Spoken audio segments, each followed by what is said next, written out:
Hello everyone, आज के इस वीडियो में हम लोग क्लास 11th के लिए डीपीपी नंबर 8 को डिस्कस कर रहे हैं। क्लास का डीपीपी जो भी डिस्कस हो रहा है, कॉपी लेकर बैठिए और आप साथ में अपना जो सोल्यूशन बनाए हुए हैं उसको भी लेकर बैठिए और मिलाइए इसमें से कि आपका कितना सही हो रहा है और कितना गलत हो रहा है। और लास्ट में आप हमको बताइएगा ये भी कि आपका कितना नंबर आया है। ठीक है, तो चलिए शुरू करते हैं पहला सवाल पे। पहला सवाल में आपको दिया गया है कि रेजोनेंस का जो यहाँ पर तीर की दिशा बताई गई है, आपको इस सवाल में भी तीर की दिशा बताई गई थी और इस वाले सवाल में भी तीर की दिशा बनाई गई है। तो ये सवाल में आपको तीर की दिशा बनाई गई है रेजोनेंस के लिए और आपको बताना है कि इसमें से कौन सही है और कौन गलत है। तीन में देखना है कि तीन में कितना सही है। इसमें देखिए, इस सवाल में अगर बात करेंगे तो जब भी रेजोनेंस में इलेक्ट्रॉन का प्रवाह होगा तो नाइट्रोजन के पास ऑलरेडी प्लस है। अगर ये तीर इधर की तरफ गया मतलब कि इलेक्ट्रॉन का प्रवाह इधर की तरफ होगा और अगर इधर के तरफ इलेक्ट्रॉन का प्रवाह होगा तो इसके पास देखिए नाइट्रोजन के पास कितना इलेक्ट्रॉन है। अभी एक बॉन्ड मतलब दो इलेक्ट्रॉन, दो इलेक्ट्रॉन, दो इलेक्ट्रॉन, दो इलेक्ट्रॉन। ठीक है, या सीधा सिंपल अगर भाषा में समझे तो नाइट्रोजन जो होता है कितना बॉन्ड बनाता है? तीन। अगर तीन बनाता है तो कोई भी परमाणु अपने औकात से एक अधिक बना सकता है। अगर नाइट्रोजन, ऑक्सीजन या फिर हाइड्रोजन समूह एक एक्स्ट्रा बनाएगा तो उसमें प्लस आएगा और औकात से यदि कम बनाया तो उस पर चार्ज आएगा माइनस। तो देखिए, यह अगर नाइट्रोजन पे प्लस चार्ज है मतलब औकात से अधिक बना चुका है, तो अगर ये जाएगा इधर तो फिर से एक बॉन्ड हो जाएगा ना। अगर बॉन्ड होगा तो यहाँ पर जो बॉन्ड होना है ये अब एक बॉन्ड और हो जाएगा, तो ये डबल बॉन्ड और नाइट्रोजन, और ये तो तीन नाइट्रोजन थे ही पहले से। तो देखिए, यह नाइट्रोजन के पास कितना बॉन्ड हो जाएगा? एक, दो, तीन, चार, पांच। यहाँ पर यह पांच बॉन्ड हो जाएगा, लेकिन ऐसा संभव नहीं है। डबल बॉन्ड के बगल में यह प्लस चार्ज जरूर है, लेकिन यह प्लस चार्ज रेजोनेंस के लिए नहीं है। यह इलेक्ट्रॉन की कमी को नहीं दर्शा रहा है, यह दर्शा रहा है प्लस चार्ज कि यह नाइट्रोजन क्या किया है, एक्स्ट्रा बॉन्ड बनाया हुआ है। और जब इलेक्ट्रॉन की कमी होती है तब ना रेजोनेंस होगा, तो यह ऐसे रेजोनेंस हो सकता नहीं है। बहुत इंपॉर्टेंट सवाल है, यह परीक्षा में पूछा गया सवाल है। ठीक है, इस सवाल में देखिए कि ऑक्सीजन है, कितना बॉन्ड बनाया है? दो बॉन्ड बनाया है और इलेक्ट्रॉन ऑक्सीजन की तरफ जा रहा है, तीर ऊपर की तरफ है मतलब ऑक्सीजन की तरफ जा रहा है। तो अगर ऐसा होगा तो ऑक्सीजन क्या है कि ऑक्सीजन का इलेक्ट्रॉन खींचने की क्षमता अधिक होती है और ऑक्सीजन अगर दो का औकात है, दो से अगर एक कम बना देगा तो क्या दिक्कत है? और जितना औकात होता है उससे वह कम क्या कर सकता है? बॉन्ड को बना सकता है। ऐसे था, यहाँ पर ऐसे डबल बॉन्ड है और यहाँ पर अगर तीर ऐसे बनाया गया मतलब कि क्या करेगा, यह इलेक्ट्रॉन ऑक्सीजन की तरफ जाएगा और ऑक्सीजन की तरफ इलेक्ट्रॉन जाएगा तो इसके पास माइनस चार्ज आएगा और इस पे कौन सा चार्ज आएगा? Plus charge. रेजोनेंस हो रहा है भाई, क्या दिक्कत है? तो ये इसमें रेजोनेंस सही है, एकदम तीर की दिशा एकदम सही है। लेकिन ये वाले में तीर की दिशा क्या है? गलत है।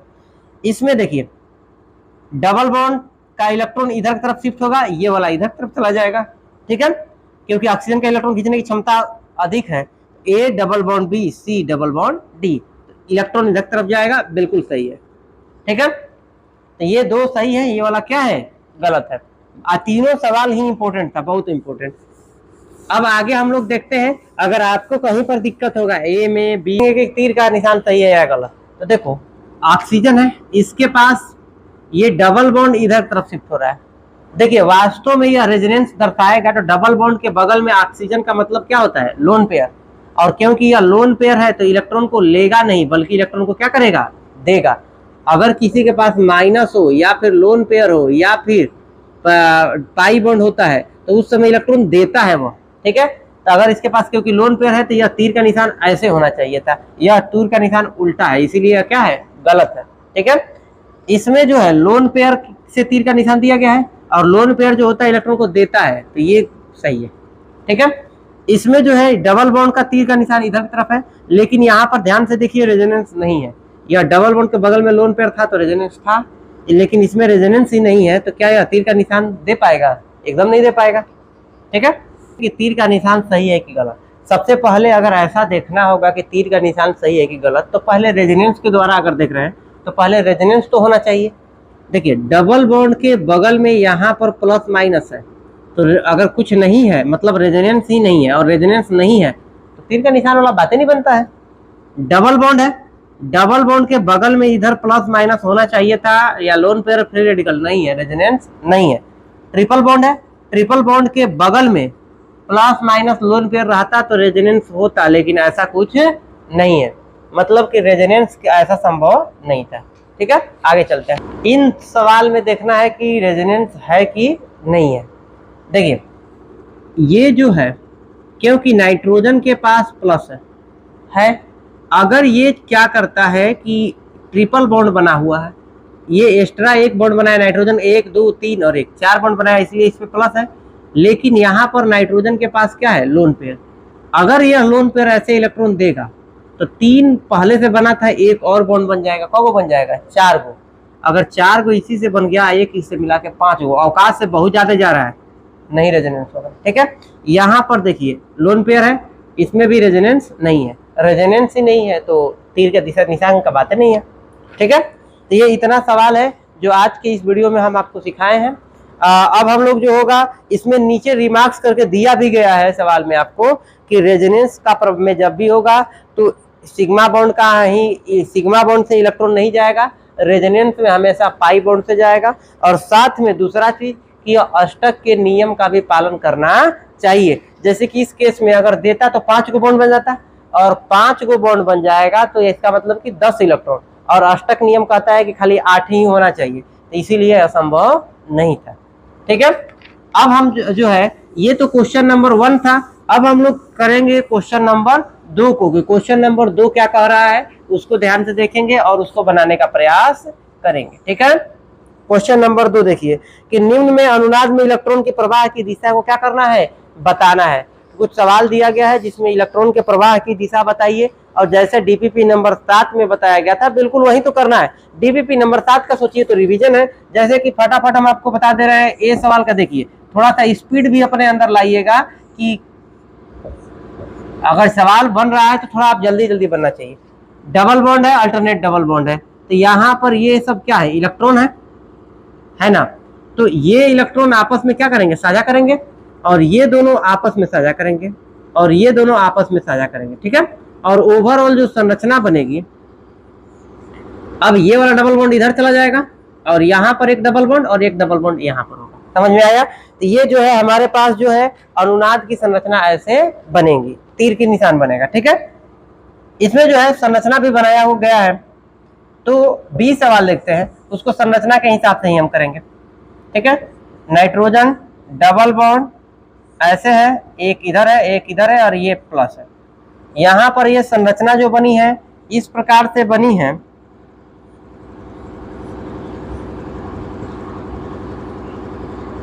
देखिए क्या है कि ये जो है केस थोड़ा सा आपको ध्यान से समझना पड़ेगा। ये डबल बॉन्ड है, और डबल बॉन्ड नाइट्रोजन के पास के साथ है, तो डबल बॉन्ड है, इसके पास प्लस है, इधर इलेक्ट्रॉन है, इधर है, 4 को बॉन्ड बनाया है। इस सवाल में 3 बॉन्ड, तो क्या हुआ होगा कि नाइट्रोजन का इलेक्ट्रॉन खींचने की क्षमता अधिक है, कार्बन का इलेक्ट्रॉन खींचने की क्षमता क्या है, कम है। तो यानी कि यह इलेक्ट्रॉन किसके पास गया होगा, नाइट्रोजन के पास। क्योंकि देखो परिवर्तन क्या हुआ है, यहाँ का डबल बॉन्ड ही टूटा है ना, और कहीं कोई परिवर्तन है ही नहीं।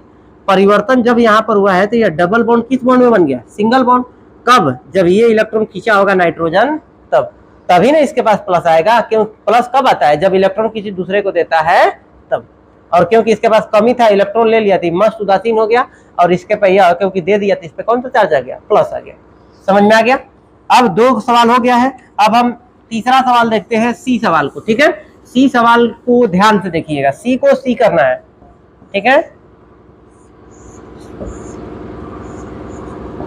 और अनुनाद की संरचना जो होती है दोनों दिशाओं में हो सकती है, इसीलिए यह तीर दोनों दिशा में होगा।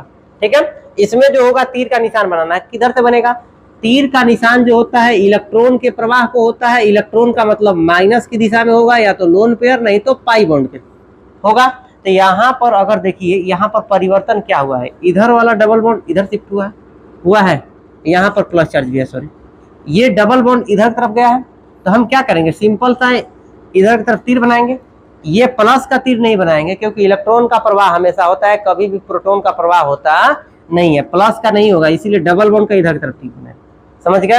अब हम लोग डी सवाल को देखते हैं, डी फॉर डॉग, डॉग वाला बनाएंगे। ठीक है, सी फॉर कार्बन, वो गणित खत्म हो गया अंग्रेजी, जिसमें सी फॉर कैट होती थी। ठीक है, इसमें अगर बात करेंगे और इसकी संरचना जो बनी है कैसी बनी है वो ध्यान से देखिए।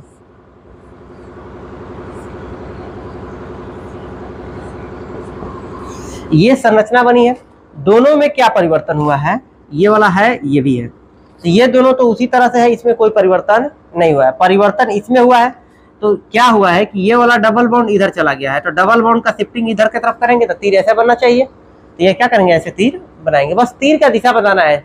और तीर तो एकदम आसान है महाराज, जैसे तीर तो कितने से मार दोगे तुम, ठीक है। बन गया सी और डी, इस प्रकार से है। तो देखिए डबल बॉन्ड के बगल में माइनस अगर है तो सबसे पहले इलेक्ट्रॉन में प्रवाह माइनस का होता है, तब लोन पेयर, तब डबल बॉन्ड का। तो इलेक्ट्रॉन का प्रवाह देखो ऐसे भी, क्या बात है, परिवर्तन क्या हुआ है, यहाँ पर डबल बॉन्ड आ गया है और यहाँ पर क्या हुआ है माइनस, डबल बॉन्ड आ गया और ये क्या हो गया, तो ये वाला इलेक्ट्रॉन इधर गया होगा और ये वाला इसके माथे पे चढ़ गया होगा, यही ना होगा। जब ए डबल बॉन्ड बी और सी पर माइनस होता है तो सी अपना इलेक्ट्रॉन देता है इधर की तरफ और ये वाला इलेक्ट्रॉन यहाँ माथे पे चढ़ जाता है, और ओवरऑल जो संरचना बनती है उसमें A B C double bond और यहाँ पर क्या होता है माइनस होता है, क्योंकि यह साझा किया इलेक्ट्रॉन, तो यहाँ पर क्या बन जाएगा डबल बॉन्ड। तो ये आज का सवाल था डीपीपी नंबर 2 का, और डीपीपी नंबर 2 में 2 सवाल दिए गए थे, पहला और दूसरा। इन दोनों सवाल का जितना भी सॉल्यूशन था हम करा चुके हैं, तो आप कमेंट करके बताइएगा कि कितना सही है इसमें, और जो भी आपको समझ में नहीं आया होगा कल के क्लास में आप जरूर पूछ लीजिएगा, ठीक है, या कमेंट करके भी आप पूछिएगा तो आपका रिप्लाई दे दिया जाएगा, ठीक है। थैंक